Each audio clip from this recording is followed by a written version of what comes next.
Bonjour Église missionnaire évangélique baptiste de l'Outaouais. Voici vos annonces pour la semaine du 16 avril 2023.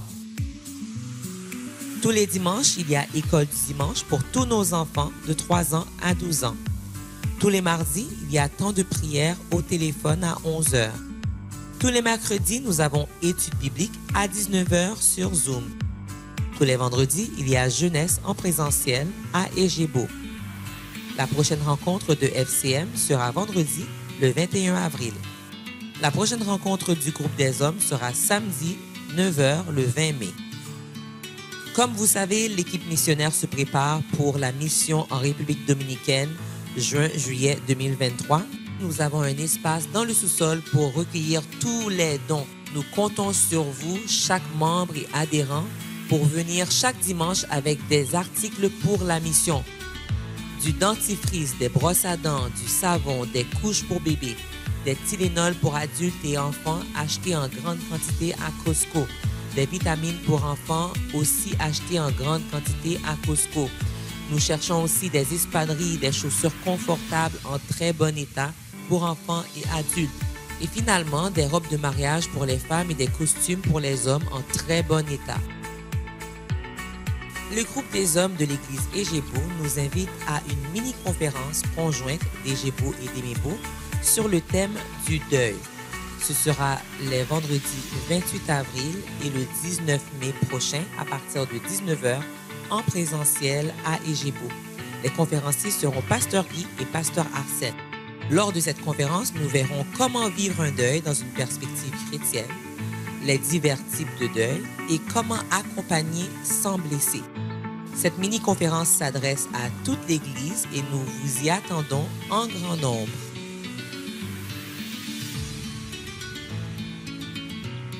Pour les dîmes et les offrandes, nous le faisons par virement Interac. L'adresse est trésorerie@emebo.org.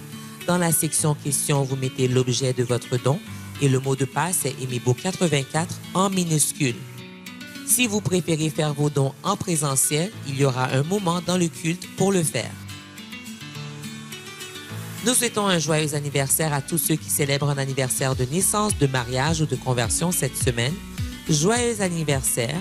À tous nos visiteurs, nous vous souhaitons la bienvenue parmi nous. Et si vous avez des questions ou un besoin, n'hésitez pas de communiquer avec nous par les moyens affichés à l'écran, tout en vous souhaitant bonne adoration.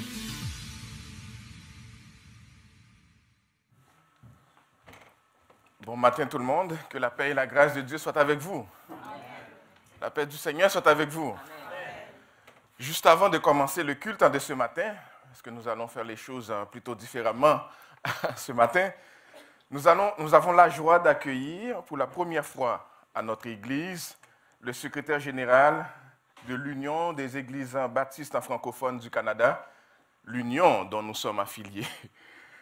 Certains d'entre vous connaissent déjà Dr Raphaël Hansenberger, bien prononcé, hein? et connaissent aussi l'Union dont il dirige les destinées depuis quelques mois seulement. D'autres d'entre nous ne le connaissent pas. Et vous aurez l'occasion de jaser un peu avec lui après le culte, parce qu'on va rester et puis discuter un peu avec lui. Donc, mais pour tout de suite, j'aimerais l'inviter à se joindre à moi pour une courte présentation avant qu'on commence le culte ce matin. Merci de te joindre à nous. Je sais que tu es un homme très occupé, un agenda très chargé, donc, et d'avoir laissé très tôt ce matin de Montréal pour venir. On est très content de t'accueillir. Quelques mois déjà à la tête de l'Union. Comment vont les choses? Écoute, les choses vont bien. Je pense que David Rollet avait fait ce qu'il fallait pour pouvoir préparer le terrain. Cette conversion missionnaire de la dénomination, je vois que vous portez le mot missionnaire au niveau de votre église, mais quand on l'attache à une dénomination, ça veut dire qu'il faut mettre tout le monde en marche dans cette perspective missionnaire. Et le terrain était préparé, donc c'est à mon tour de pouvoir conduire l'Union dans cette démarche concrète sur le terrain. Donc l'adaptation se fait bien, oui. Ça se fait bien pour la famille oui, aussi? Pas de souci, oui. Ah, mais très bien. Et puis, parle-nous un peu de l'Union. Quel rôle joue l'union en lien avec les églises locales? Pourquoi il y a une union des églises? Oui, c'est un peu comme quand vous payez vos impôts et vous demandez pourquoi est-ce qu'il y a un État provincial, pourquoi est-ce qu'il y a un État fédéral. Le général de Gaulle appelait ça le machin quand il parlait de l'ONU. Et c'est vrai que quand on est église locale, moi j'ai été pasteur d'une église locale, et qu'il faut payer sa cotisation annuelle, on se demande à quoi ça sert finalement d'être affilié. Ça sert parce qu'il y a d'abord la réalité qu'une église, elle est universelle, dans le sens qu'elle n'existe pas simplement comme entité locale, elle existe dans un tout. Il y a des églises qui sont ici dans l'Outaouais, et puis il y a des églises qui se regroupent ensemble parce qu'elles partagent la même vision théologique ou la même vision missionnaire, et c'est le cas de l'Union. L'Union a des marqueurs qui sont l'esprit pionnier, qui sont la créativité missionnelle, qui sont la rigueur théologique, qui sont la réalité interculturelle et la culture du partenariat dans la francophonie. Et c'est ça qui nous unit, c'est ça qui fait notre point commun. Et l'intérêt d'être affilié dans une union, c'est qu'on peut apprendre les uns des autres. Donc vous pouvez nous apprendre comment est-ce que vous travaillez, quelles sont les clés de votre succès, de sorte à ce que d'autres églises puissent apprendre de vous, et puis vice-versa. Et puis, lorsqu'il y a aussi la nécessité de trouver un pasteur remplaçant, l'Union intervient pour pouvoir vous aider là-dedans. Et puis ensuite, il y a toute la notion de l'administration. Au sein d'une dénomination, on va pouvoir fédérer des services comme par exemple la paye pour les pasteurs, la couverture administrative et sociale. Et donc, c'est le fait aussi de pouvoir avoir des synergies, des convergences. Je sais que beaucoup ici sont fonctionnaires de l'État et vous comprenez ces réalités-là, fait aussi la réalité, le succès et l'intérêt d'une dénomination. Parfait. Et vous évaluez les pasteurs, il n'y a pas de pasteurs locaux de l'Union qui ne sont pas installés, reconnus par l'Union, n'est-ce pas? C'est ça, il y a un processus de reconnaissance. Tu fais partie de la commission des ministères avec Gordon, et donc effectivement on prend aussi ça, c'est un de nos marqueurs identitaires, la rigueur théologique, de ne pas installer n'importe qui aussi comme pasteur dans notre union. Et aujourd'hui, on peut quand même le dire que tu es celui qui a la plus haute note.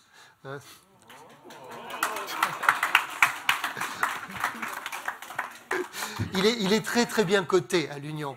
Donc je vous dis ça parce que si vous n'en prenez pas soin, il y en a d'autres qui vont vous l'attraper. Vous comprenez? C'est-à-dire que... Ce n'était pas l'intention de la question. Il faut savoir que l'union, c'est aussi un mercato, et donc des fois, lorsque d'autres unions sont en compétition... Non. On vous le laisse pour un temps. Prenez-en soin. Parmi toutes les priorités de l'union, je sais qu'il y en a beaucoup, quelle est ta priorité? Ma priorité aujourd'hui au sein de l'Union, c'est de pouvoir mettre le cap à nouveau sur l'évangélisation et la mission. Encore une fois, ce sont des marqueurs qui ont été des marqueurs historiques. Nous avons été créés par une jeune missionnaire suisse en 1834. Et donc, on veut toujours alimenter cette passion pour la mission. On va en parler d'ailleurs dans la prédication. C'est mon souhait, c'est ma priorité pour les 5 prochaines années. En particulier de développer la présence de notre union dans des endroits où l'évangile, où l'Église n'est pas encore présente. Donc, par exemple, Maxime, qui est en charge de l'évangélisation de l'implantation pour l'Union, revient d'un séjour dans les Maritimes.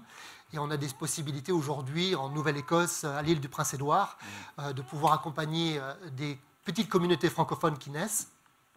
C'est aussi notre préoccupation de continuer notre journée vers l'ouest du Canada, jusqu'à la province de Yukon, où on a aussi des poches francophones.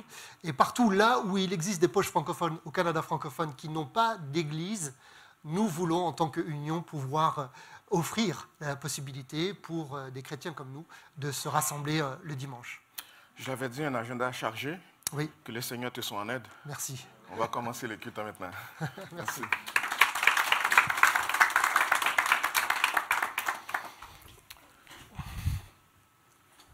Heureux celui qui a pour secours le Dieu de Jacob, qui met son espoir en l'Éternel, son Dieu. Il a fait le ciel et la terre, la mer et tout ce qui s'y trouve. Il protège éternellement la vérité. Il fait droit aux opprimés, il donne du pain aux affamés. L'Éternel délivre les prisonniers, l'Éternel ouvre les yeux des aveugles. L'Éternel redresse ceux qui sont courbés, l'Éternel aime les justes. L'Éternel protège les étrangers, il soutient l'orphelin et la veuve. Mais il fait dévier la voie des méchants. L'Éternel règne éternellement, Il est ton Dieu, signons, de génération en génération. Louez l'Éternel.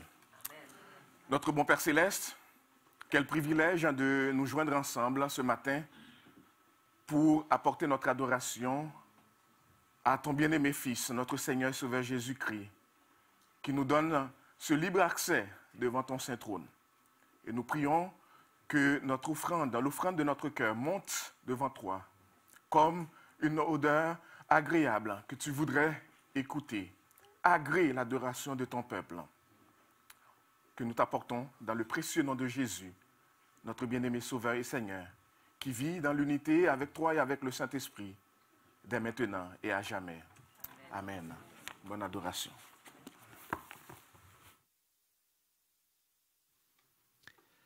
Saint, Saint, Saint est le Seigneur Dieu, le Tout-Puissant, qui était, qui est et qui vient.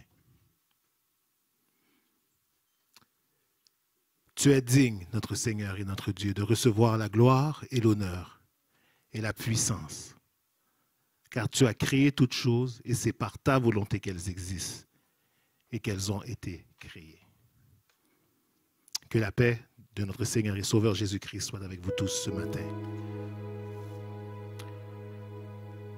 Oui, il est toujours ressuscité. Alléluia. Il est assis sur le trône et il règne en majesté. Levons-nous et adorons le Seigneur ce matin en déclarant que l'agneau est sur son trône. Déposons nos couronnes et adorons le roi des rois.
L'honneur, la gloire, la magnificence, dès avant tous les temps et au siècle des siècles.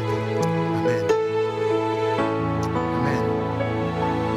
Continuons notre adoration en faisant cette lecture commune du psaume 116, texte qui sera projeté pour vous. Ensemble. J'aime l'Éternel, car il entend ma voix, mes supplications, car il a penché son oreille vers moi, et je l'invoquerai toute ma vie. Les liens de la mort m'avaient environné, et les angoisses du sépulcre m'avaient saisi. J'étais en proie à la détresse et à la douleur, mais j'invoquais le nom de l'Éternel. Ô Éternel, sauve mon âme. L'Éternel est miséricordieux et juste. Notre Dieu est plein de compassion. L'Éternel garde les simples. J'étais malheureux et il m'a sauvé. Mon âme, retourne à ton repos, car l'Éternel t'a fait du bien. Oui, tu as délivré mon âme de la mort, mes yeux des larmes, mes pieds de la chute. Je marcherai devant l'Éternel sur la terre des vivants. J'avais confiance lorsque je disais, je suis bien malheureux. Je disais à mon angoisse, tout homme est trompeur. Comment rendrai-je à l'Éternel tous ses bienfaits envers moi? J'accomplirai mes œuvres envers l'Éternel en présence de tout son peuple. Elle a du prix aux yeux de l'Éternel la mort de ceux qui l'aiment. Écoute-moi, ô Éternel, car je suis ton serviteur, fils de ta servante. Tu as détaché mes liens. Je t'offrirai un sacrifice d'action de grâce et j'invoquerai le nom de l'Éternel. J'accomplirai mes vœux envers l'Éternel en présence de tout son peuple. Dans les parvis de la maison de l'Éternel, au milieu de toi, Jérusalem, louez l'Éternel. Amen. Amen. Salue ton voisin, dis-lui, louons l'Éternel ce matin.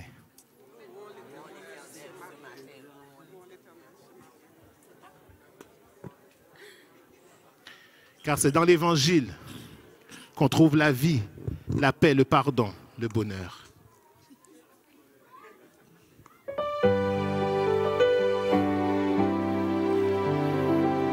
Que le nom de l'Éternel soit à jamais béni. Et que dans les cieux et sur la terre, nous reconnaissions qu'il n'y ait aucun autre nom que le nom de Jésus. Alléluia.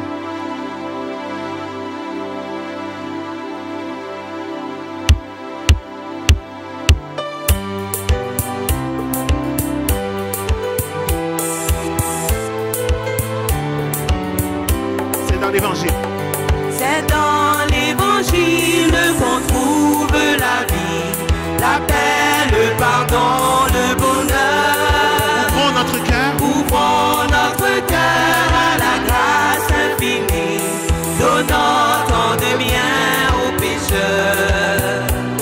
Auprès du Seigneur, avec lui sur la route, marchons de tout cœur en chantant. Il sauve, il guérit. Il sauve, il guérit, Lui enlève le doute.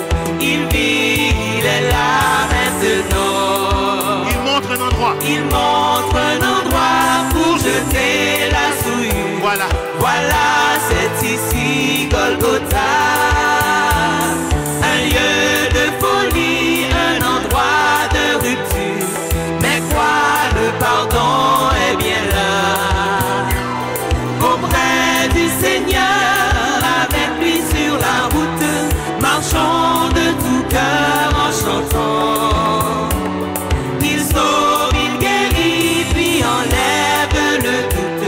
Il vit, il est là maintenant. Suivons le chemin qui plus loin nous entraîne au centre de la vérité. Pendant que l'amour de Jésus Pendant que l'amour de Jésus nous enchaîne au règne. au règne de l'éternité.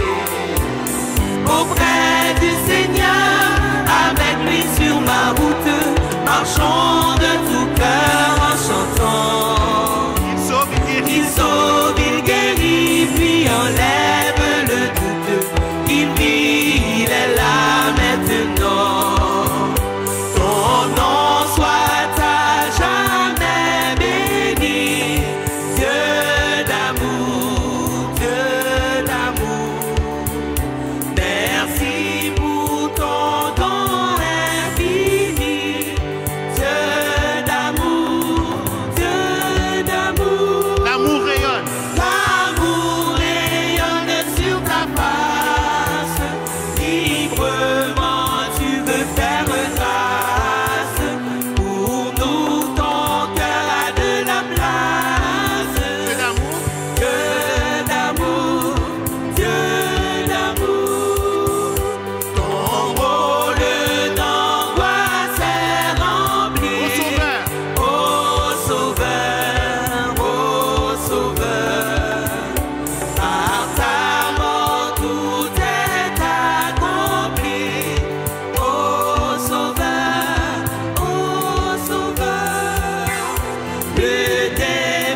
Dans les cieux et sur la terre, il n'est aucun nom plus doux.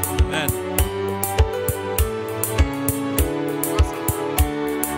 Dans les cieux et sur la terre, il n'est aucun nom plus doux, aucun que mon cœur préfère.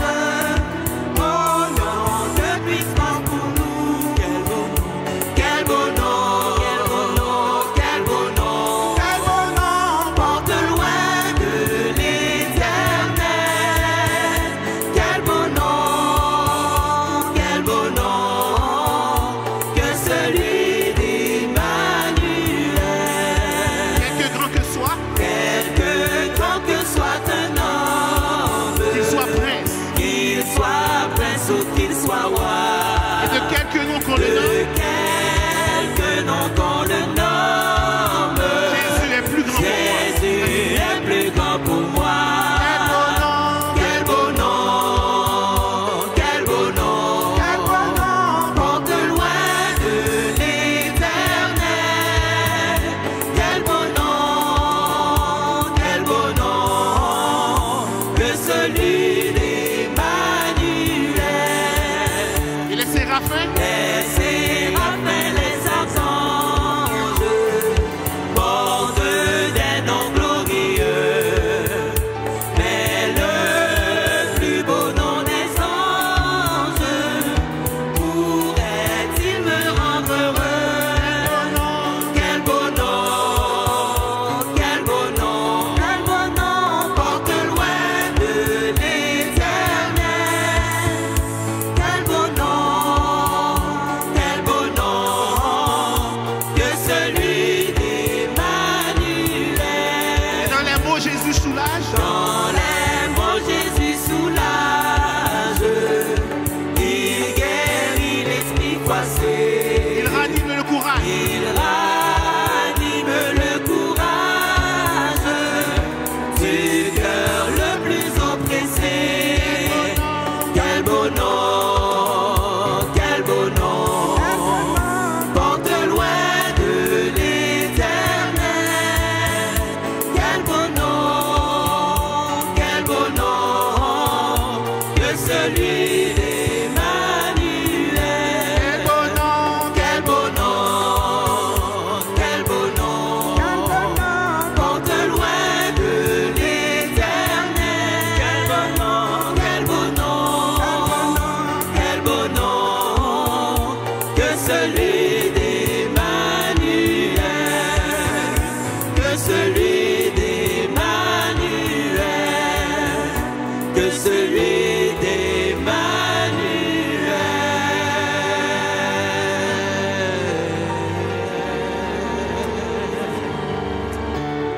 Celui d'Emmanuel, alléluia. Quel beau nom. Le nom de Jésus. Glorieux nom. Consolateur, divin rocher, roi serviteur, fils bien-aimé. Soleil levant, étoile du matin. Rose de Saron. Notre guérisseur, notre pourvoyeur, notre sauveur, celui qui a vaincu la mort pour nous donner la vie. Son nom est Jésus. Son nom est Jésus. Gloire à toi, Seigneur Jésus. Accepte cette adoration de louange, ce bouquet d'actions de grâce. Toi qui es assis sur le trône et qui règne éternellement, à toi la louange, l'honneur et la gloire. Dès maintenant et au siècle des siècles. Amen. Vous pouvez vous asseoir.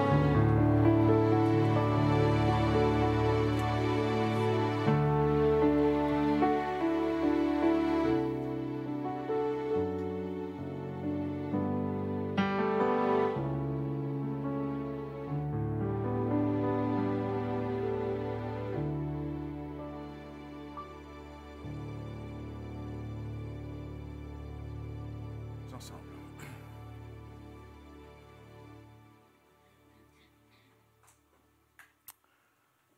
Notre bon Père céleste, Dieu trinitaire, Père, Fils et Saint-Esprit, quel privilège avons-nous ce matin de pouvoir nous joindre ensemble comme peuple racheté par la personne et l'œuvre de Jésus-Christ pour t'apporter l'adoration de notre cœur, l'offrande de notre cœur, dont tu es seul digne au Seigneur Jésus. Ce matin, nous sommes dans la joie d'adorer le ressuscité, celui qui vit éternellement, qui est assis à la droite du Père, qui intercède pour ses élus, ses sauvés, et qui revient prendre ton Église, son Église avec lui, pour la félicité éternelle. Quelle joie de nous joindre ensemble malgré les difficultés dont a été marquée la semaine, de pouvoir nous joindre et de mettre de côté tout ce qui est maladie, bobo, situation difficile, épreuve, pour nous concentrer sur Jésus et Jésus seul. Sachant que toi qui nous as donné Jésus, qu'est-ce que tu nous donnerais? Qu'est-ce que tu ne nous donnerais pas avec lui?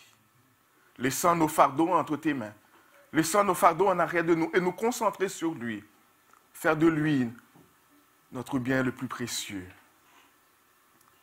Merci pour ton peuple réuni dans ce lieu après une semaine chargée, après une semaine difficile, après une semaine d'épreuves. Et nous ne sommes pas ici tout simplement par résignation parce qu'il n'y a pas d'autre chose à faire. Nous y sommes pour adorer Jésus, élever son Saint-Nom, l'exalter, lui, notre Seigneur, notre Sauveur.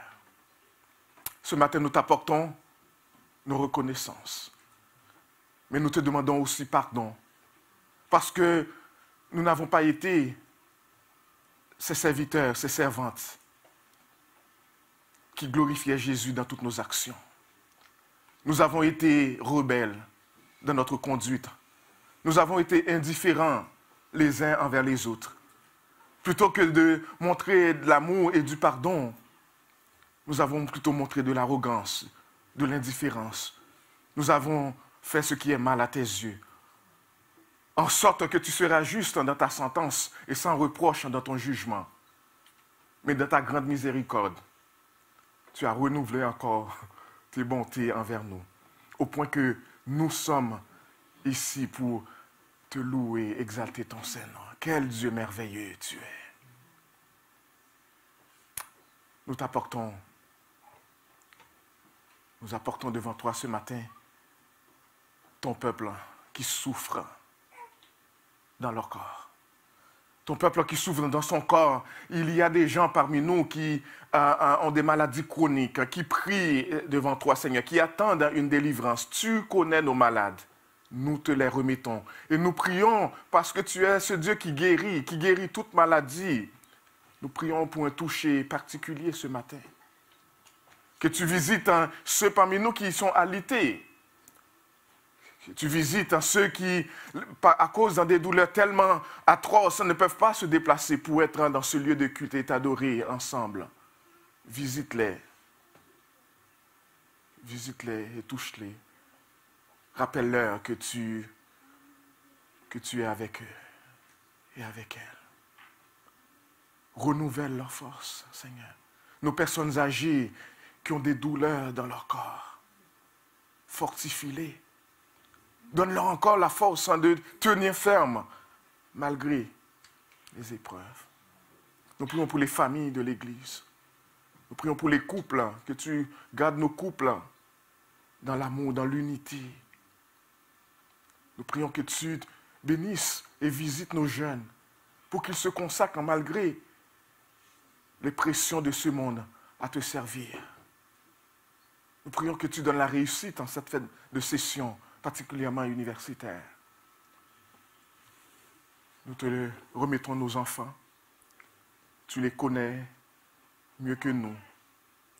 Nous prions que tu sois avec eux alors que plus tard, au cours de ce culte, ils vont monter pour leur classe d'école du dimanche. Nous prions que tu enseignes, tu les enseignes toi-même, que tu envoies des paroles dans leur langage qu'ils comprendront. Et que ceux que tu appelles au salut viennent à toi, malgré leur jeune âge. Que tu équipes les moniteurs de cette église pour leur enseigner ta parole, mais surtout que tu équipes les parents de manière à ce qu'ils enseignent la vérité de l'Évangile aux enfants, pour que devenus grands, ils ne s'en détournent pas. Bénis les dîmes et les offrandes que nous apportons dans ce lieu de culte, en reconnaissance de tant de bienfaits que tu as fait pour nous. Bénis-les et donne encore la sagesse à ceux que tu as appelés à gérer les biens de cette Église. Envoie, Seigneur, un message pour nous ce matin, alors que tu équipes et appelles ton serviteur à délivrer le message de ta parole. Nous prions que tu le roignes de ton Saint-Esprit, qu'il soit l'instrument que tu utiliseras pour parler et que, Seigneur, nous accueillons cette parole comme une fraîche rosée qui viendra altérer notre âme qui en a tant besoin. Fais-le pour la gloire de ton Saint-Nom, parce que nous t'avons prié et demandé toutes ces choses dans le précieux nom de Jésus, notre bien-aimé Sauveur et Seigneur qui vit et règne au siècle des siècles. Amen. Nous invitons nos placiers à recueillir les dîmes et offrandes de l'Assemblée.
Une des belles choses dont on a été témoin pendant la pandémie, c'est qu'il y a plusieurs parents qui ont eu des enfants, plusieurs couples qui ont eu des enfants.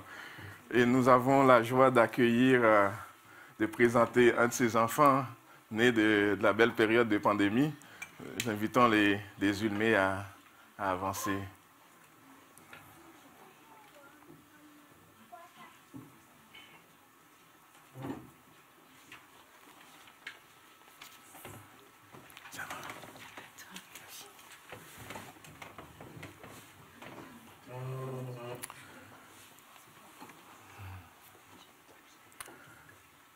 Une cérémonie de présentation de bébé pour marquer l'arrivée d'un enfant au sein de la famille biologique et de la famille de l'église locale est légitime et a toute sa place dans l'église locale.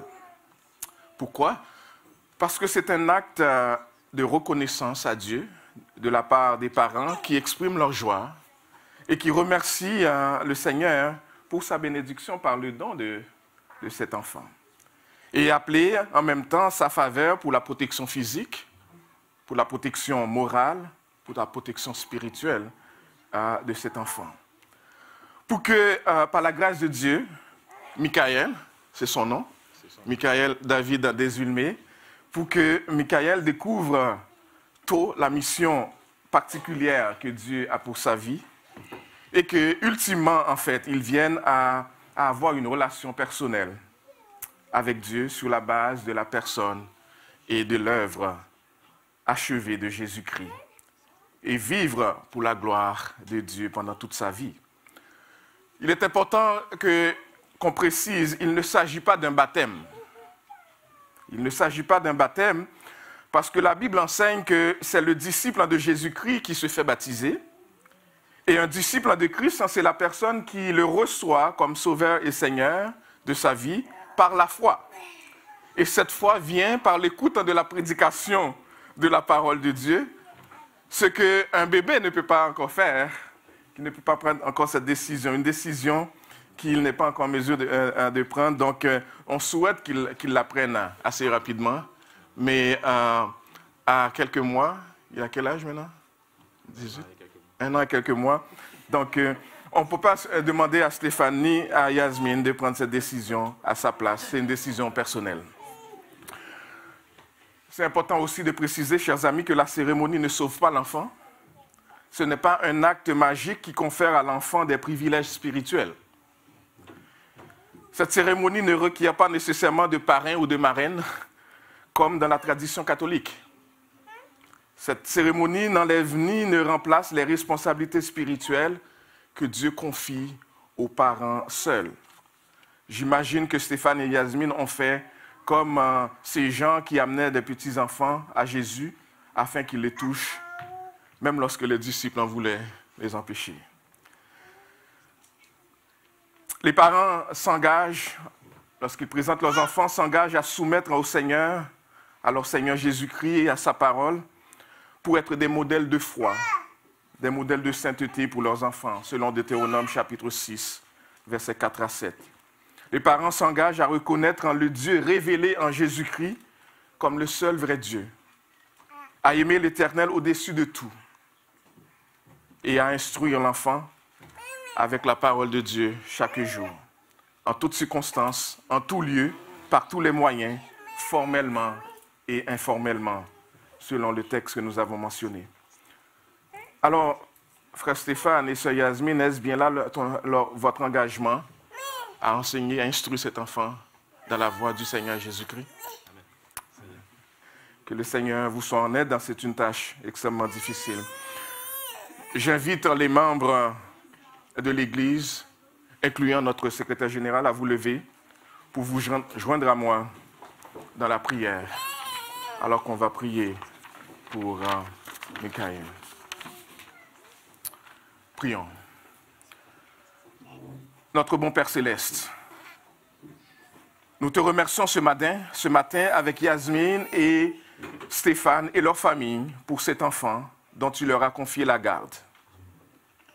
Merci pour la protection accordée pendant toute la période de grossesse de Yasmine, pendant l'accouchement de Michael, pour tes soins prodigués à cet enfant depuis sa naissance et parce qu'il grandit en stature, en grâce et en sagesse. Je remets entre tes mains son présent comme son avenir, pour que tu orientes sa destinée et chaque étape de sa vie.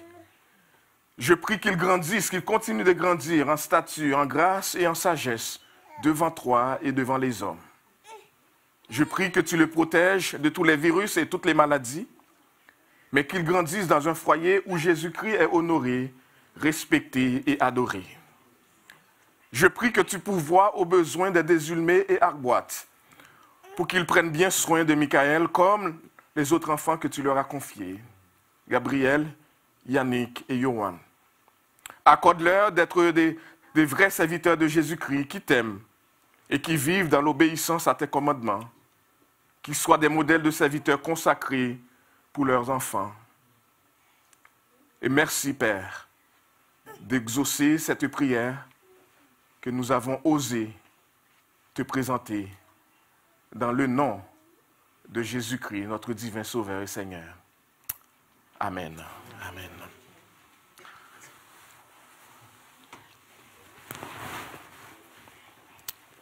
Michael, que l'Éternel te bénisse et qu'il te garde.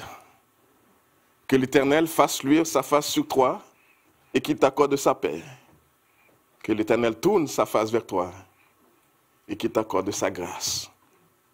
Que tu sois un jeune homme béni. Dans le nom du Seigneur Jésus. Amen. Et puis tu es plus sage qu'on nous l'a fait entendre.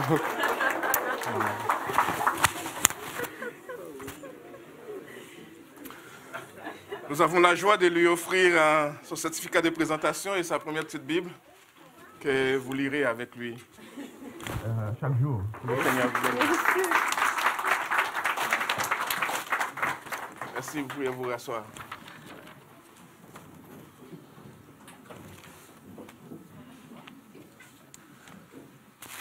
Je vais demander à nos enfants présents d'aller dans leur classe à l'école du dimanche et avec leur moniteur et monitrice. Et les enfants qui nous visitent, si les parents sont à l'aise, vous pouvez aussi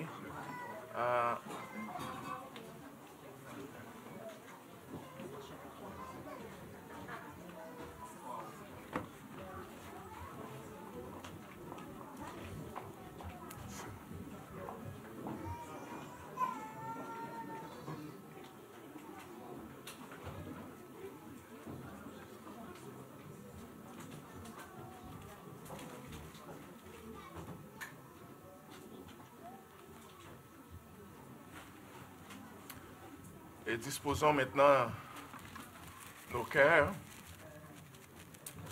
alors qu'on va entendre la prédication de l'Évangile par notre invité de ce matin, le secrétaire général de l'Union des Églises francophones, l'Union baptiste francophone du Canada, notre bien-aimé frère, Dr Hansenberger.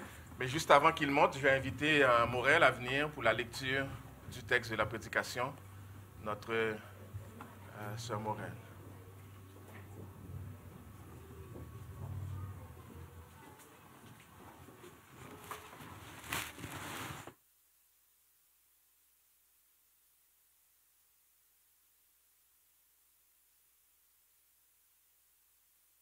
Bonjour. Je vais lire pour vous Jean 4, versets 27 à 42. Là-dessus arrivèrent ses disciples, qui furent étonnés de ce qu'il parlait avec une femme. Toutefois, aucun ne dit « Que demandes-tu » ou « De quoi parles-tu avec elle » Alors la femme, ayant laissé sa cruche, s'en alla dans la ville et dit aux gens « Venez voir un homme qui m'a dit tout ce que j'ai fait. Ne serait-ce point le Christ ?» Ils sortirent de la ville et ils virent vers lui. Pendant ce temps, les disciples le pressaient de manger, disant « Rabbi, mange. » Mais il leur dit « J'ai à manger une nourriture que vous ne connaissez pas. » Les disciples se disaient donc les uns aux autres « Quelqu'un lui aurait-il apporté à manger ?» Jésus leur dit « Ma nourriture est de faire la volonté de celui qui m'a envoyé et d'accomplir son œuvre. Ne dites-vous pas qu'il y a encore 4 mois jusqu'à la moisson? Voici, je vous le dis, levez les yeux et regardez les champs qui déjà blanchissent pour la moisson. Celui qui moissonne reçoit un salaire et amasse des fruits pour la vie éternelle, afin que celui qui sème et celui qui moissonne se réjouissent ensemble. Car en ceci, ce qu'on dit est vrai, autre est celui qui sème et autre celui qui moissonne. Je vous ai envoyé moissonner ce que vous n'avez pas travaillé. D'autres ont travaillé et vous êtes entrés dans leur travail. Plusieurs Samaritains de cette ville crurent en Jésus à cause de cette déclaration formelle de la femme.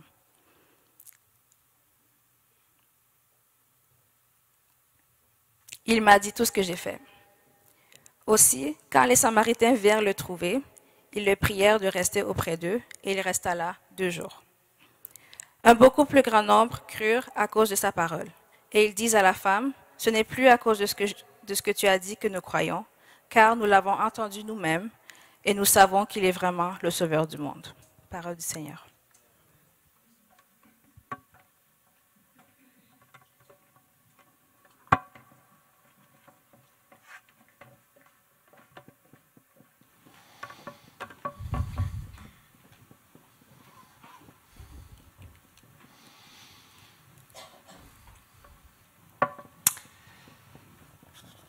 les passionnés de l'évangélisation vous diront que Jean 4, c'est le chapitre de prédilection pour savoir comment évangéliser. Et c'est vrai que dans ce passage-là, surtout les versets qui précèdent la lecture du jour, on voit que Jésus offre une démonstration absolument incroyable de ce que ça veut dire annoncer l'évangile. Et il le fait en 3 temps. Contexte, information, confrontation. Contexte, vous dites contexte? Contexte. Information, information.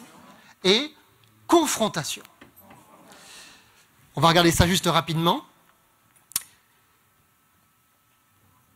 Il fallait qu'il passe par la Samarie, nous dit Jean, au verset 4. Jésus va provoquer le contexte dans lequel il va partager l'évangile. Il le provoque, ce contexte. Il faut qu'il passe par la Samarie. Il a rendez-vous et il sait exactement comment cela va se passer. Il provoque le contexte. Et une fois qu'il est là, et qu'il demande à la Samaritaine de lui donner de l'eau, il va passer à l'étape suivante qui est celle de l'information. Il va lui expliquer ce qu'est l'évangile. Vous me dites, vous voyez ça où? Au verset 7. Si tu connaissais le don de Dieu, qui est celui qui te dit « donne-moi à boire », tu lui aurais dit toi-même « demande à boire » et il t'aurait donné de l'eau vive. Il introduit par cela la notion du royaume, la notion d'un Dieu qui est là pour étancher la soif de ceux qui le cherchent. Il présente cette notion du royaume, de qui il est, de celui qui est venu pour étancher sa soif à elle. C'est l'information. La femme comprend que c'est plus qu'un prophète, qu'il parle de choses qui sont peut-être des choses qui l'échappent, mais elle est intéressée et elle continue. Et ensuite, Jésus passe à la phase suivante, après le contexte, après l'information, il passe à la confrontation.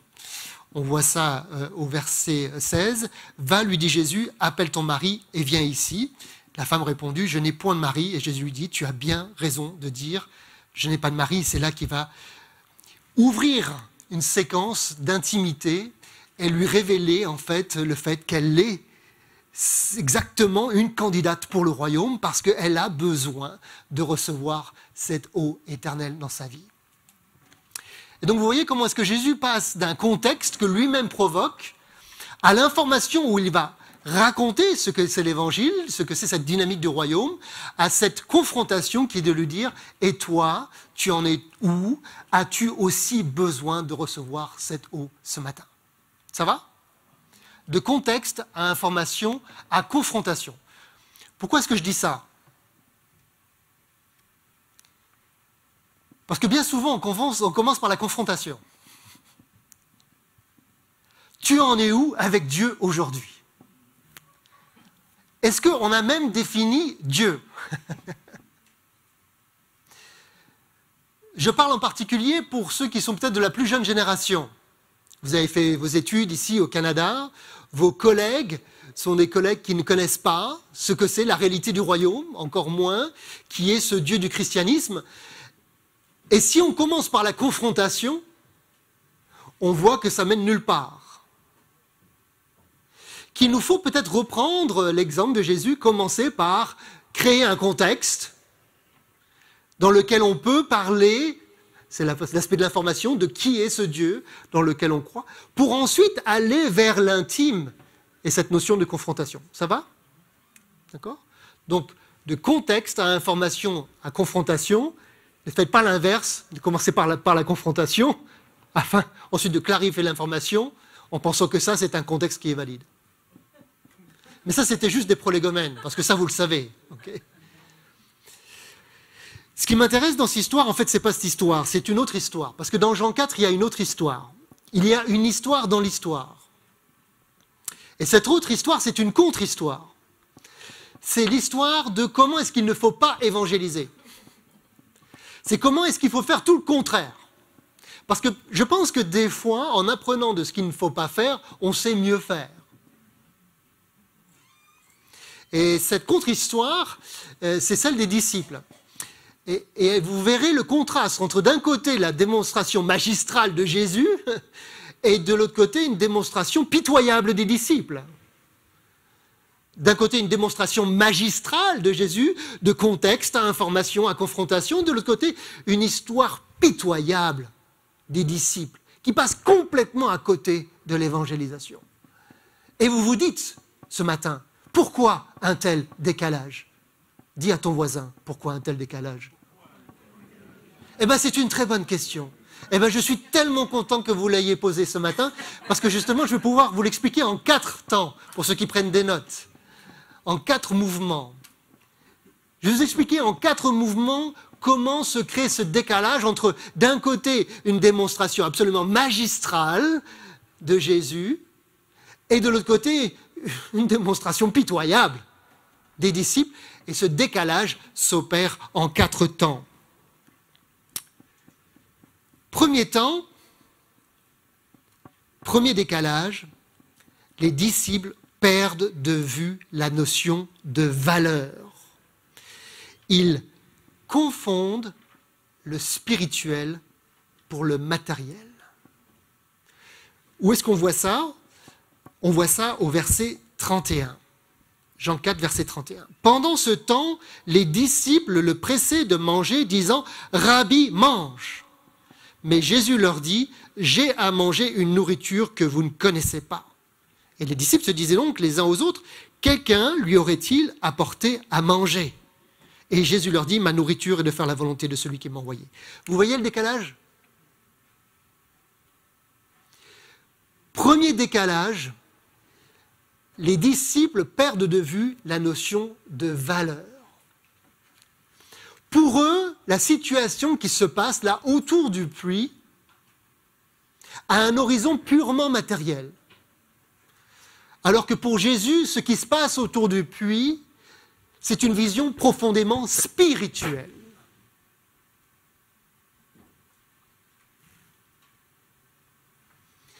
Les disciples, eux, sont préoccupés par le sandwich. Ils sont partis au village chercher un kebab ou je sais pas, ou un Tim Hortons, je ne sais pas ce qu'il y avait à l'époque. Et le sandwich refroidit. Et leur préoccupation, c'est que Jésus mange le sandwich refroidit. Ils sont préoccupés par le pain d'en bas. Mais Jésus lui dit, j'ai déjà mangé. Consternation. On a raté un McDonald's qui était plus proche. Ou alors Jésus a dégainé son téléphone portable et a commandé un Uber Eats. Ils ont une lecture purement matérielle. Mais Jésus, lui, leur parle d'une autre nourriture, d'un autre pain, d'un autre sandwich, le pain d'en haut. Le sandwich d'en haut. Et Jésus, lui, il se nourrit de ce pain-là. Il se nourrit du pain d'en haut. Eux sont préoccupés par le pain d'en bas. Qu'est-ce qui vous nourrit? Le pain d'en haut ou le pain d'en bas? Alors on est dimanche matin, c'est le pain d'en haut, hein, le dimanche matin. Hein, et demain matin, à la même heure, c'est quoi qui va vous nourrir? C'est le pain d'en haut ou le pain d'en bas?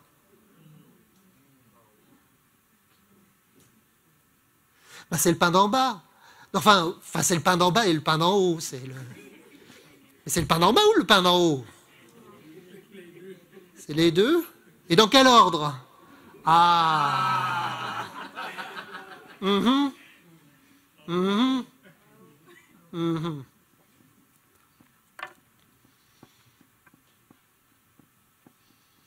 savez, une des tares, je dirais un des cancers des églises évangéliques, mais pas celle de l'Union, et encore moins celle où je prêche ce matin, c'est ce qu'on appelle l'athéisme fonctionnel. Vous connaissez l'athéisme fonctionnel? L'athéisme fonctionnel, ce sont des évangéliques qui dimanche matin festoient sur le pain d'en haut et qui lundi au travail oublient le pain d'en haut pour se concentrer uniquement sur le pain d'en bas, de sorte à ce qu'ils agissent comme des athées.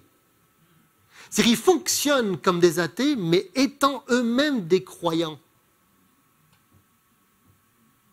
Autrement dit, si je devais enlever la présence de l'Esprit Saint dans ta vie, est-ce que je verrais même une différence?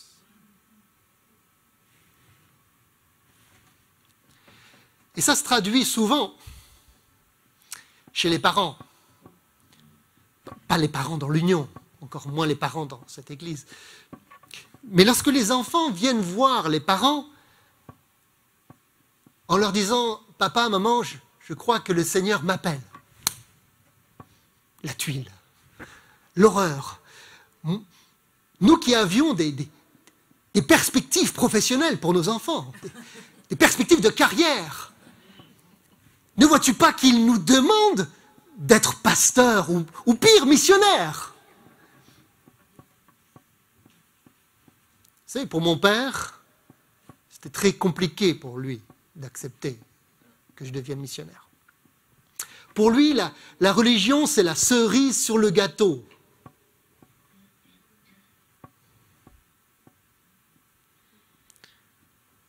C'est-à-dire que d'abord, il faut qu'il y ait le gâteau. Et ça, c'est une vraie profession, un vrai métier. Puis après, toute chose viendra en plus. C'est comme ça que ça se dit, le verset? Cherchez d'abord le gâteau d'en bas et toutes choses vous seront données en plus. Pour lui, c'était compliqué de concevoir que le royaume était le gâteau. Et que finalement, mon occupation professionnelle, c'était la cerise. Que ce qui me définit d'abord, c'est mon identité en celui qui est le pain d'en haut. Et toutes choses vous seront données en plus. Mais l'essentiel, avant le plus, c'est lui, mon essentiel. Est-ce que c'est lui ton essentiel?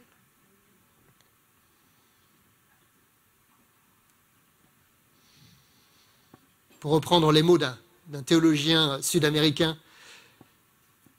qui décrit cet athéisme fonctionnel dans nos églises, il dit ainsi prend forme la plus grande menace, c'est le triste pragmatisme de la vie quotidienne de l'Église, dans lequel apparemment tout arrive normalement, alors qu'en réalité la foi s'affaiblit et dégénère dans la mesquinerie.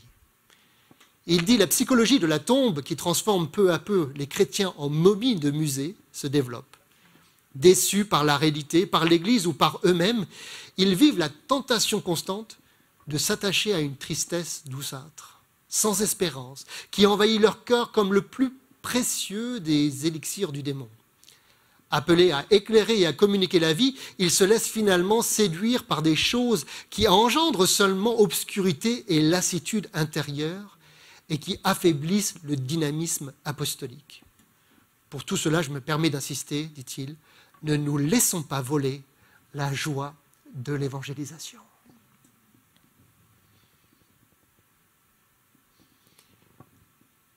Quelle est votre vision de votre réalité lundi matin? Est-ce qu'elle s'établit purement sur un horizon matériel, des valeurs matérielles? Ou est-ce que vous avez une lecture spirituelle? Votre travail, c'est une vocation missionnaire. C'est là le grand apport de la réforme. En allemand, le travail, Beruf, c'est aussi l'appel, c'est le même mot. Est-ce que vous concevez que votre profession est une vocation? Et qu'au travers de cette vocation, vous pouvez créer le contexte pour pouvoir annoncer l'information et peut-être même confronter.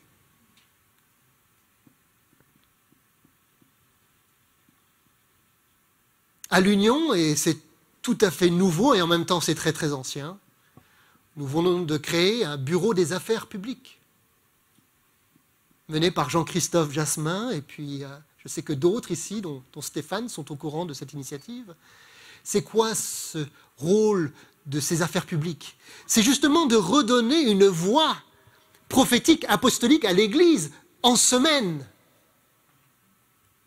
C'est cette capacité de pouvoir former, vous les professionnels, à interroger même les fondements et les visions de votre industrie,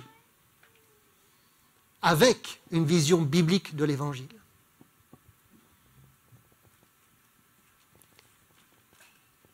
Qu'est-ce qui vous nourrit? Qu'est-ce qui vous motive? Le pain d'en bas ou le pain d'en haut? Premier temps qui crée ce décalage entre l'histoire, le témoignage, la démonstration magistrale de Jésus, et de l'autre côté, cette démonstration pitoyable des disciples. Deuxième notion qui perd de valeur et qui continue à aggraver cet écart. Les disciples perdent de vue la notion de mission. Où c'est qu'ils voient ça? C'est au verset 34. Jésus leur dit « Ma nourriture est de faire la volonté de celui qui m'a envoyé et d'accomplir son œuvre. » C'est quoi la volonté de Dieu? C'est quoi? Qu'est-ce que ça veut dire quand il dit accomplir son œuvre? C'est quoi l'œuvre de Dieu? Quelle est l'œuvre de Dieu? C'est quand même une bonne question, non? À se poser. On est là pour faire quoi? Y compris en tant qu'église locale, on est là pour faire quoi? La volonté de Dieu, c'est facile, on la trouve quelques chapitres plus loin, au chapitre 6, le verset 29. L'œuvre de Dieu, c'est que vous croyez en celui qui l'a envoyé. Donc, si nous voulons résumer quelle est la préoccupation du Père, la volonté du Père, la volonté de Dieu, c'est que vous connaissiez Jésus. Est-ce que vous le connaissez? Et que vous le fassiez connaître. Est-ce que vous le faites connaître? De connaître Jésus, de le faire connaître. C'est ça la préoccupation du Père, c'est ça la préoccupation de Dieu. Et c'était ça la préoccupation de Jésus lui-même aussi, puisqu'il est venu accomplir non pas sa volonté, mais la volonté du Père. Vous connaissez ces passages où Jésus dit « Je ne peux rien faire ». Comment ça, tu ne peux rien faire? Tu es fils de Dieu? Je ne peux rien faire si le Père me le répond. Et c'est pour ça que Jésus pourra dire « Comme le Père m'a envoyé, je vous envoie ». Autrement dit, si on regarde la façon dont Jésus a été envoyé, la façon dont il a vécu la mission, nous avons là un modèle de mission. Ça va jusque-là? Bon. C'est quand même très intéressant cette histoire. Les disciples reviennent de Jérusalem. Qu'est-ce qu'ils ont fait à Jérusalem? Ils ont fêté la Pâque, comme vous, la semaine dernière. Donc on est à peu près dans les mêmes jours. Vous voyez, pour les disciples, ils reviennent de Jérusalem. À Jérusalem, c'est là où on fait les choses de Dieu. Et là, ils rentraient à la maison. Et ils voulaient rentrer à la maison le plus rapidement possible. Et Jésus leur dit, vous voulez aller vite, on va passer par la Samarie. C'est un raccourci. Ils n'ont pas vu venir celle-là. Et pour eux, ils étaient allés à l'église. Ils revenaient du temple. Pour eux, ils ont accompli la volonté de Dieu, qui était d'aller à Jérusalem au temple. Et voilà que Jésus, lui, continue à faire l'église en chemin. Mais ce n'était pas marqué dans l'agenda, ça, que c'était une activité de l'église. Il fallait le dire. Entre deux dimanches. Est-ce qu'on fait aussi la mission de Dieu?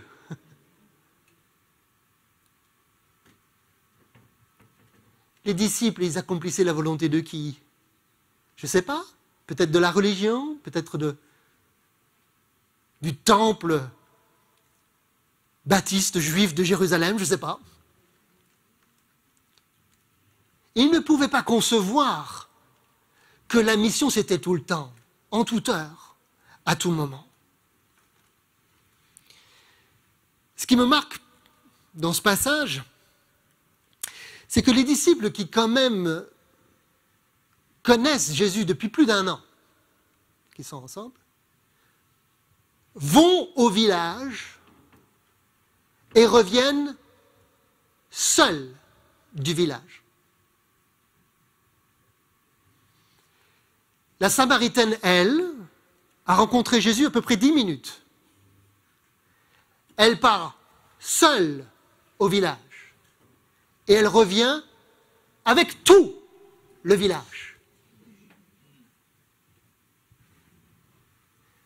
Comme quoi, des fois, trop de familiarité avec Jésus tue notre missionnalité.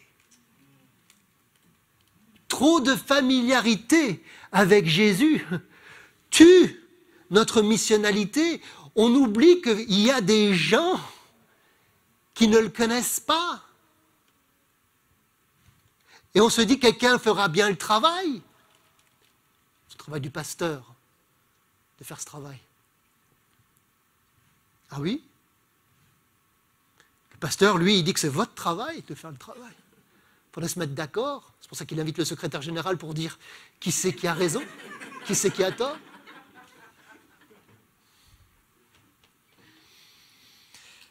Dietrich Bonhoeffer, un des plus grands théologiens du XXe siècle, disait « L'Église n'est qu'Église que si elle est là pour les autres. L'Église est Église que si elle est là pour les autres. » Autrement dit, une Église qui fonctionnerait comme le temple de Jérusalem, absorbée par ses propres activités au point de confondre la volonté de Dieu et la volonté des hommes, dans une saine liturgie, ne serait plus une Église qui accomplirait la volonté de Dieu. Quelle volonté est-ce que nous accomplissons? Est-ce que Jésus est devenu tellement familier, parce que nous avons cru depuis que nous sommes tellement petits, que nous oublions de le faire connaître à ceux qui ont besoin encore de l'entendre? Premier décalage, les disciples perdent la notion de valeur, ils confondent le matériel pour le spirituel. Deuxième décalage, ils perdent la notion de mission, ils confondent la mission de l'Église avec la mission de Dieu. Troisième décalage, les disciples perdent de vue la notion de temps. On voit ça au verset 35. Jésus dit, « Ne dites-vous pas qu'il y a encore 4 mois jusqu'à la moisson? Voici, je vous le dis, levez les yeux et regardez les champs qui déjà blanchissent pour la moisson. » Il est tentant de remettre à demain ce que nous devrions faire aujourd'hui. Et Jésus leur dit, « Levez les yeux, c'est maintenant que ça se passe. »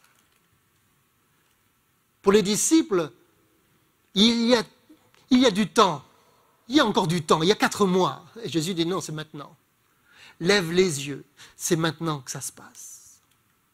Nicky Gumbel, lors du 3e congrès mondial de l'évangélisation en Afrique du Sud, disait oui, beaucoup de chrétiens, beaucoup d'évangéliques croient que c'est important d'évangéliser, mais peu croient que c'est urgent.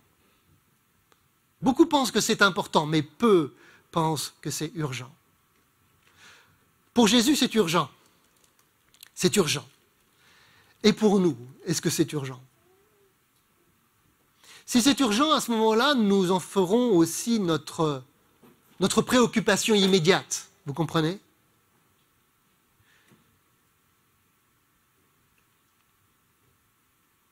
Il y a plus d'un tiers de l'humanité qui ne sait pas que Jésus sauve.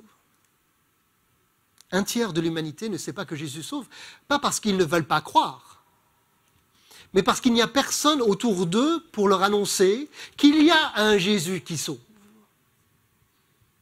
Ça fait quand même un tiers de l'humanité. Ça fait quand même beaucoup de monde. Est-ce que nous prions pour des vocations missionnaires? Est-ce que nous prions pour que de nos églises puisse surgir un mouvement missionnaire vers ces peuples qui ne sont pas encore atteints par l'Évangile? Est-ce que c'est urgent? Depuis le mois dernier, dans le cadre de la lettre de nouvelles de l'Union, et j'espère que vous êtes abonnés à la lettre de l'Union, nous mettons là le témoignage de l'Église persécutée. Parce que nous devons aussi prier pour cette Église qui est souffrante.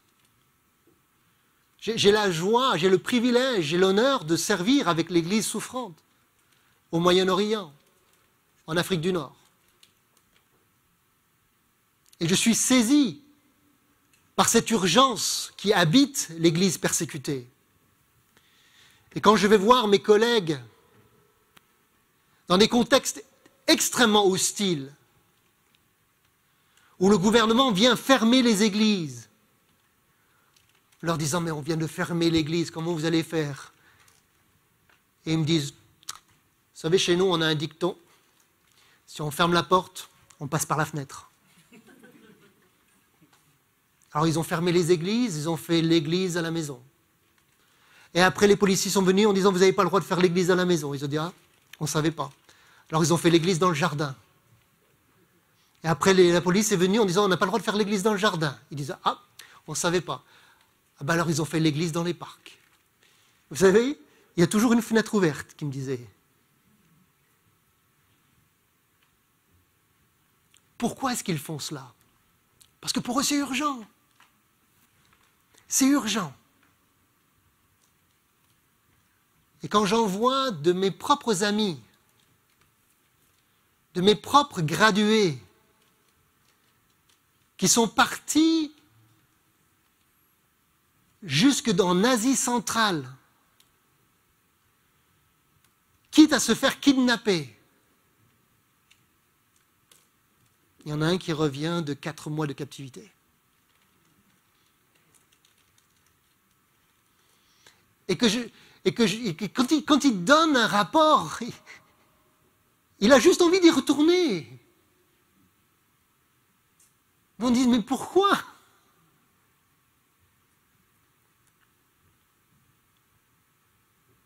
Parce qu'il se nourrit du pain d'en haut. Et parce qu'il sait que la mission, c'est de faire connaître Jésus, de le faire connaître. Et que c'est urgent, que c'est maintenant. Ce n'est pas dans 4 mois. Et ça me provoque. Ça me provoque, cela.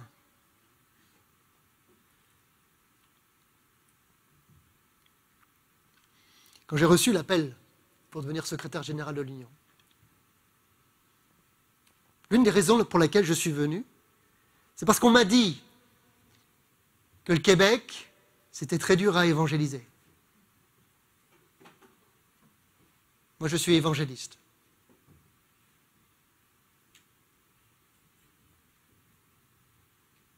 Avant, j'habitais à Nice, sur la Côte d'Azur. J'habitais à 10 minutes de la mer. Nice, c'est nice.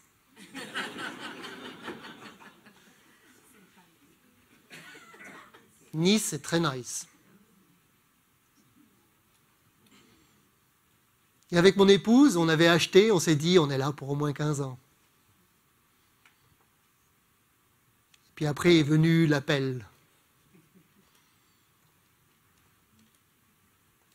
Puis je me suis dit, il y a quand même au moins 4 mois, non? Avant de répondre à l'appel. Et David Rollet dit, non, c'est maintenant qu'il faut prendre la décision. Alors j'ai dit à ma femme, c'est quoi déjà la mission de Dieu? C'est qu'on prenne une retraite à Nice, parce que Nice c'est nice. Vous savez, on a roulé notre bosse, ça fait depuis 30 ans qu'on est dans le ministère. On a été en Afrique, on a été en Amérique, on a été dans toute l'Europe, Moyen-Orient.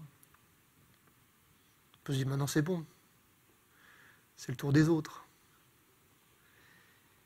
Puis quand le Seigneur il vous met la main dessus en vous disant, toi l'évangéliste, si tu ne montres pas l'exemple, on va faire comment? Prends l'avion, c'est maintenant que ça se passe. Eh ben, vous priez que votre femme soit convaincue, hein, je peux vous le dire. Et puis les enfants aussi, hein, parce qu'il y a 4 enfants quand même dans l'histoire. Mais quand c'est votre femme qui vous dit « Je ne comprends pas pourquoi tu hésites », c'est elle qui vous rappelle que c'est vous qui souffrez du décalage, pas elle. C'est vous qui êtes le problème, pas elle.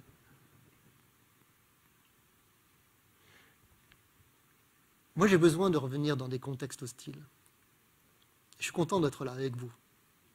Parce que je ne sous-estime pas le défi. Je le mesure. C'est pour ça qu'avec Bertrand et les membres du conseil d'administration, Bernard, il y a 2 B dans le conseil d'administration et à chaque fois je prie que je ne me trompe pas. Avec Bernard et les autres du conseil d'administration, dont Bertrand, mais qui est à Côte-des-Neiges, qui est à Côte-des-Neiges, lui. On est assez décomplexé par rapport à ça, hein, Bernard, sur le fait que l'évangélisation et l'implantation d'églises doivent revenir au cœur de la préoccupation de l'Union, sans sous-estimer la croissance de l'Église et la consolidation qui restent des finalités louables. Mais c'est un défi, cette urgence. Et elle doit nous mobiliser quelque part, chacun. Premier décalage, les disciples perdent de vue la notion de valeur, ils confondent le matériel pour le spirituel. Deuxième décalage, ils perdent de notion la notion de mission. Troisième décalage, ils perdent la notion de temps. Quatrième et dernier décalage, ils perdent de vue la notion de personne. Mais où est-ce qu'ils voient ça? C'est au verset 27. Là-dessus arrivèrent ses disciples qui furent étonnés de ce qu'il parlait avec une femme. Toutefois, aucun ne dit « Que demandes-tu » ou « De quoi parles-tu avec elle ?» Vous savez, souvent, on entend des argumentaires qui disent « Oui, mais bon, la Bible a été falsifiée, c'est pas un livre qui est digne de confiance. » Honnêtement, si vous avez l'occasion de réécrire l'histoire pour qu'elle ne soit pas embarrassante pour vous, vous le feriez ou pas? Ok? Si par exemple vous venez de vivre un moment mais tellement embarrassant dans votre vie, d'accord, et qu'on vous donne l'occasion d'expliquer ce qui s'est passé, vous allez dans les détails ou alors vous sautez par-dessus les détails pour finalement...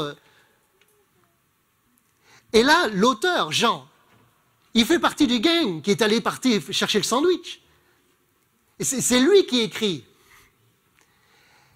Et là, dans ses propres mots, il explique une situation qui est absolument rocambolesque.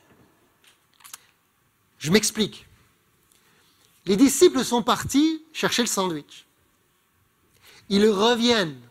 Et là, ils voient Jésus, un rabbin, un religieux, juif, parler à une femme autour d'un puits. Et là, vous vous dites, c'est quoi le problème? C'est déjà qu'une femme seule au puits,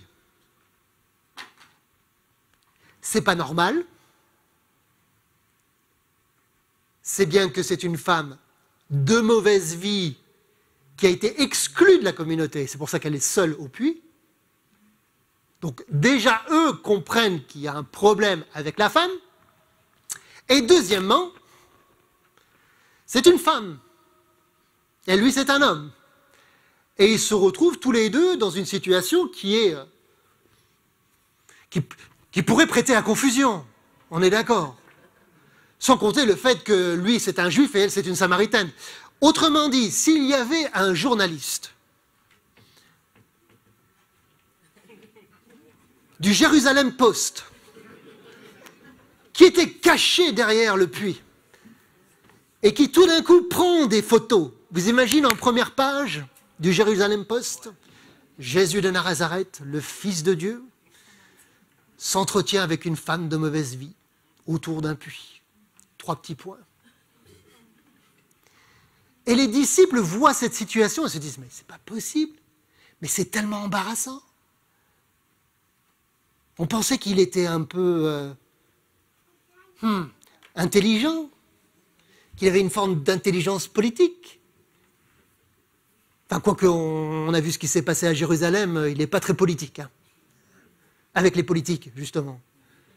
Et là, c'est très, très embarrassant. Et alors, du coup, entre eux, ils se posent la question, qui c'est qui va lui dire que c'est pas ça qu'il faut faire? Qui c'est qui va lui dire qu'il ne devrait pas parler à cette femme? Qui c'est qui va lui dire que, merci Seigneur qu'il n'y a pas un journaliste qui est planqué derrière le...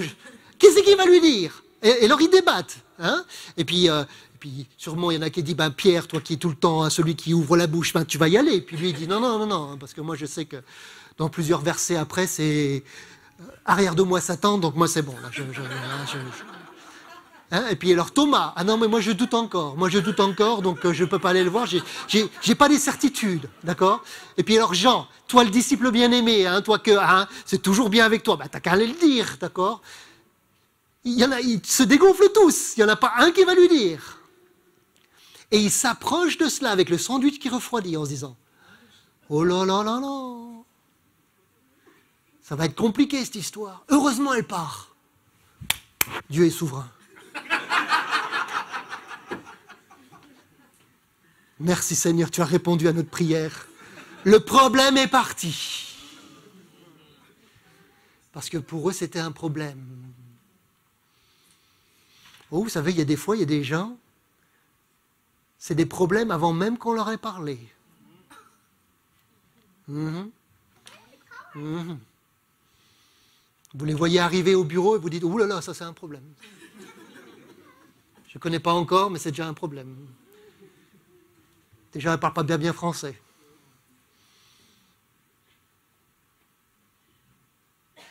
Quand on réduit les gens à un problème,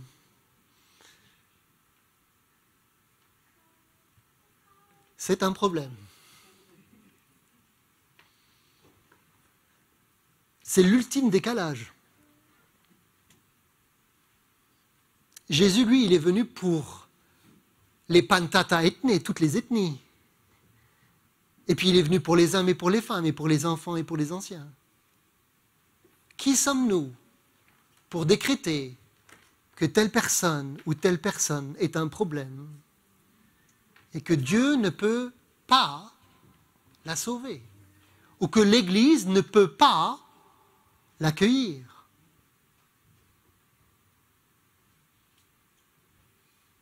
J'espère que je ne vous choque pas. Mais si vous mettez le mot missionnaire dans le nom de votre Église, il faudra quand même faire le pari qu'il y a des gens qui vont traverser la porte d'entrée qui seront tous sauf comme vous.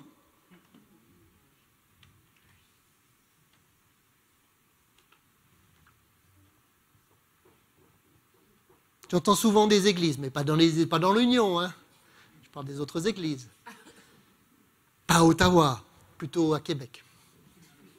Qui me disent, c'est quand même un problème des gens qui ont une vie alternative. Sous-titre, c'est eux le problème. Et puis moi je leur dis, et s'ils devaient venir à l'église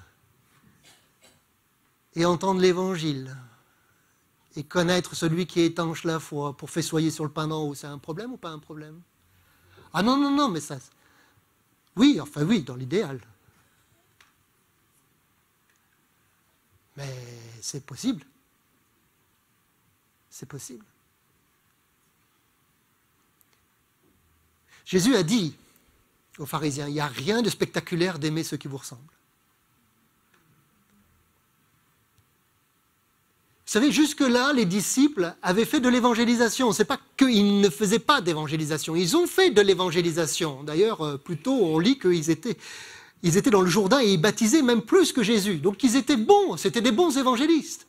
Mais c'est le premier passage dans les évangiles, de manière chronologique, où Jésus les met dans une situation de mission transculturelle.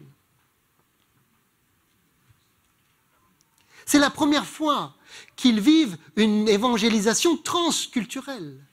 Tant que l'évangélisation, c'était par des hommes juifs, pour des hommes juifs, ça allait. Et quand Jésus les amène en Samarie, ça ne va plus. Ça ne va plus. Ils ont déjà décrété que les Samaritains ne pouvaient pas faire partie du peuple de Dieu. C'est pour ça qu'ils sont revenus seuls du village. En se disant, mais nous, on connaît Jésus et on sait que c'est pas son peuple. Et ils sont surpris.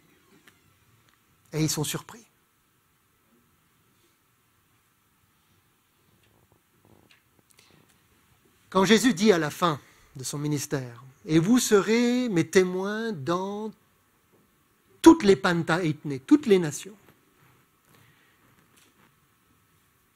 En commençant par Jérusalem, monoculturelle. Et puis ensuite la Judée, monoculturelle. Et ensuite, la Samarie, et jusqu'aux extrémités de la terre. La Samarie est le point de connexion entre l'évangélisation des nations et celle de Jérusalem. À la mesure où ils comprennent ce qui se passe en Samarie, ils seront capables d'être missionnaires jusqu'aux extrémités de la terre. Autrement dit, pour ceux qui s'apprêtent à vivre des carrières missionnaires, il n'y a rien de magique qui se passe dans l'avion.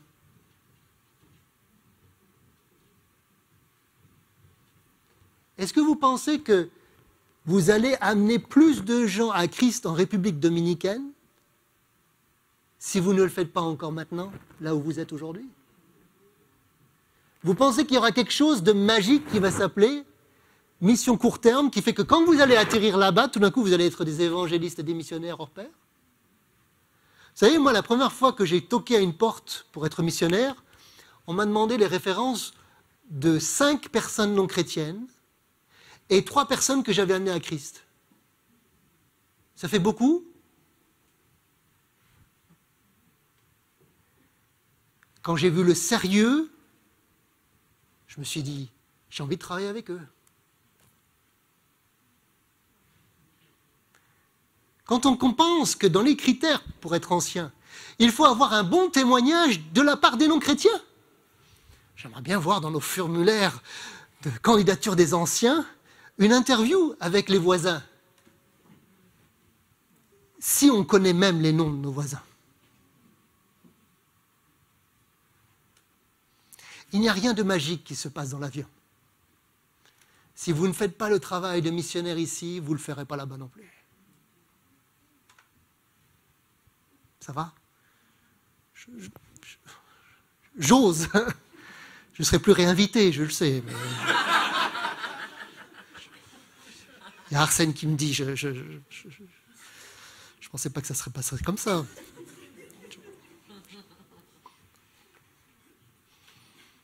Dominique Greiner dit « L'amour agapé », qui est une expression singulière dans le grec antique. L'amour agapé exprime essentiellement l'acte d'hospitalité avec lequel on accueille l'étranger, l'autre, et par lequel on lui fait place. L'agapé, dit-il, est reconnaissance et accueil d'une différence. Si une église est définie par la foi, l'espérance et l'amour agapé, elle fera de la place pour ceux qui sont différents.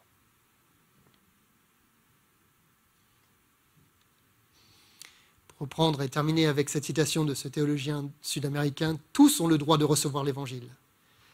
Les chrétiens ont le devoir de l'annoncer sans exclure personne, non pas comme quelqu'un qui impose un nouveau devoir, mais bien comme quelqu'un qui partage une joie, qui indique un bel horizon et qui offre un banquet désirable. L'Église est donc bien cette herméneutique de la réconciliation, comme dit Leslie Newbigin, entre le peuple de Dieu et son Dieu, mais aussi entre le peuple de Dieu et les hommes entre eux. Saurons-nous faire de la place pour celui qui est différent, de par sa langue, sa culture, son orientation? 4 décalages progressifs.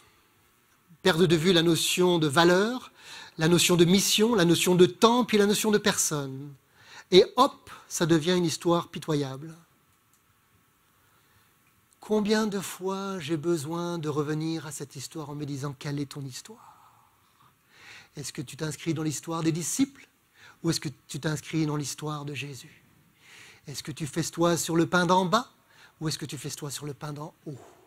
Est-ce que tu es préoccupé par la mission de Dieu ou juste la mission du temple?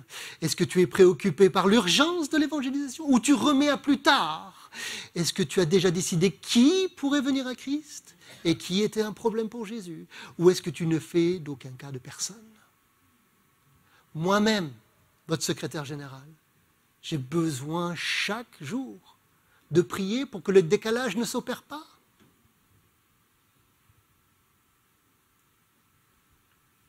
Merci Seigneur, il y a des lunettes maintenant. Vous savez, un jour, j'ai dit à ma femme, je ne comprends pas. Je ne comprends pas. J'ai besoin de lire avec le bras tendu.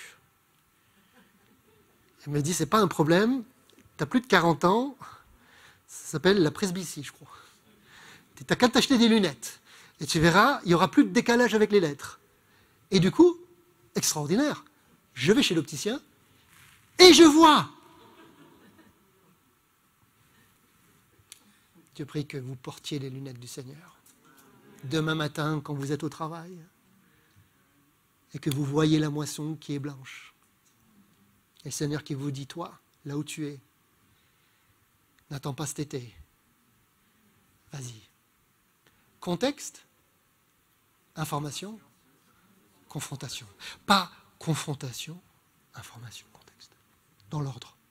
OK ? Seigneur vous bénisse.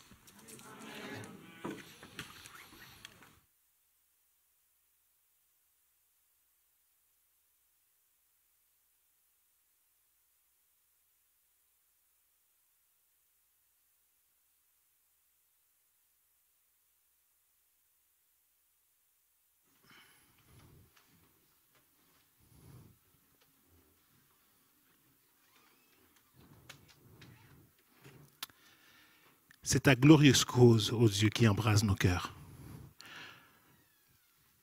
Et nous voulons faire connaître le Christ sur toute la terre. Non pas pour notre gloire, mais pour ton renom. Car tu nous as sauvés. Et nous prions que ton règne vienne, Père éternel. Que tous connaissent ton Saint-Nom.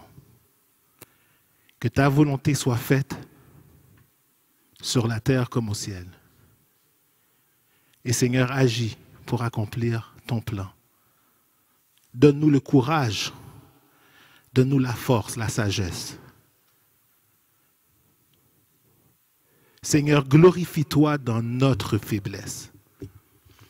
Et malgré les épreuves, même face à la mort, comme certains, donne-nous de proclamer Christ est roi encore.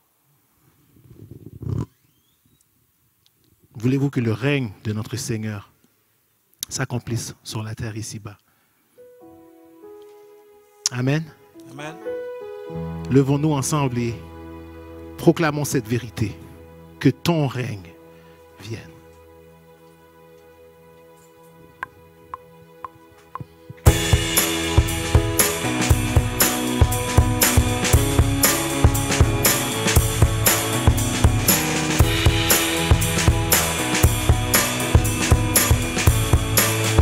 Ta glorieuse cause, ô Dieu. Ta glorieuse cause, ô Dieu, embrase nos cœurs. Faire connaître le Christ sur toute la terre. Non pas pour notre gloire, mais pour ton renom. Tu nous as sauvés. Tu nous as sauvés par la croix. Et nous prions Que ton règne vienne, ô Père éternel, pour que tous connaissent ton Saint-Nom. ta volonté. Que ta volonté soit connue Et agis. et agis pour accomplir ton plan. Ton règne. Que ton règne vienne.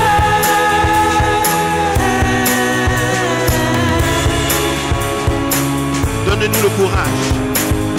Donne-nous le courage, la force, la sagesse. Et Seigneur, glorifie-toi. Seigneur, glorifie-toi dans notre faiblesse. Et malgré les épreuves, Et malgré les épreuves, même face à la mort, donne-nous de proclamer Christ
courbons-nous devant l'Éternel.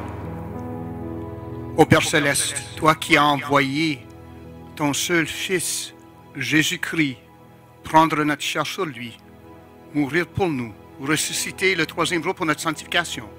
Toi, Jésus, qui nous a envoyés comme le Père t'a envoyé, dans le même esprit pour recueillir tes élus éparpillés à travers le monde. Que nous répondions avec obéissance et amour. Obéissance et amour pour toi. Amour pour ceux qui sont toujours à la noirceur. Pour ceux qui mendient leur pain comme nous le mendions. Mais nous qui l'avons trouvé grâce à toi, nous appelons aux autres de trouver le pain de la vie.